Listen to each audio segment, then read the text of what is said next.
What's the meaning of absolution? Absolution.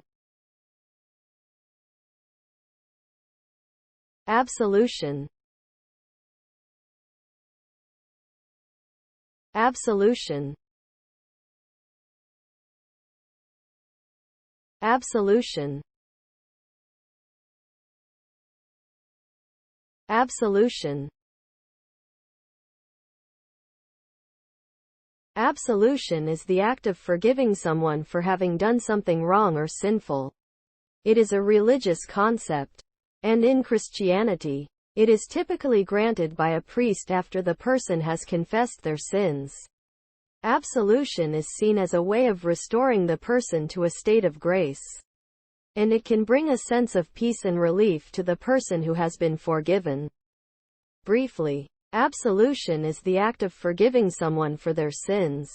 It is a religious concept, and it can bring a sense of peace and relief to the person who has been forgiven.